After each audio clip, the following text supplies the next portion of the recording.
Hello everyone, welcome to this week's episode of the Standard News Network. We're your hosts this week. I'm Zoe Karibian. And I'm Inez Stephenson. An assembly was held on Monday, March 11th, where various students were highlighted for recent achievements and actions through student and teacher submissions as part of the monthly community highlights. However, the main purpose of the assembly was to review behavioral expectations on upcoming alternative trips, the music tour, and the ecology trip. We spoke to Director of Student Life, Dr. Wallace, about his hopes for the upcoming trips. I'm very excited for alternatives, and I probably should have said this more in the assembly to really hype it up, because it's classroom without walls for 4 days, and I'm really excited for students to go on this experience. And I want students to have a good time, but also the fact that they have to make sure that they're complying with the rules for school, because they're on a school trip. The purpose of the assembly was to make sure that all students are on the same page and that we're all hearing the same consistent message about expectations for the trip. Also, the YoungPower conference took place on Friday, where a few selected students traveled to Westminster Academy.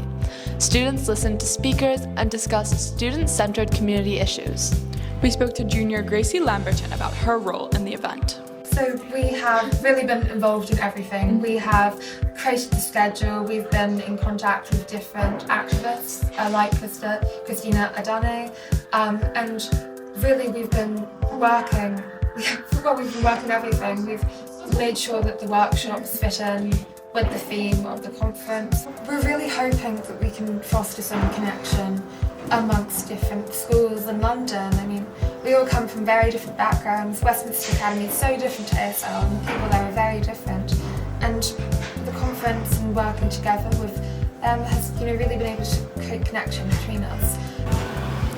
Thank you all. Moving on to sports awards took place this week to wrap up the winter season. Spring tryouts also began this week. Let's hear from our sports correspondents for more information. Thank you, Zoe and Inez. First, to recap the ISSTs last weekend, the girls varsity basketball team and the ASL swim team won first place. All other sports teams participated and placed in the top 6. Congratulations to all of our Eagles. We spoke to sophomore swimmer Shiv Demopoulos on his thoughts participating at ISSTs. Oh, it was really good, yeah. I mean, we won obviously, which played a big factor. We really enjoyed ourselves. But it was a bit sweet because the Postbus is leaving, so.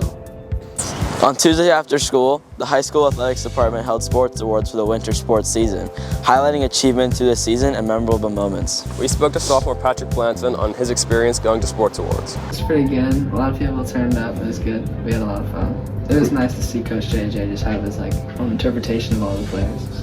It does. It's good. It was fun. I had a lot of fun. It was a nice goodbye to the team. As the winter sports season has come to a close, spring sports tryouts have begun.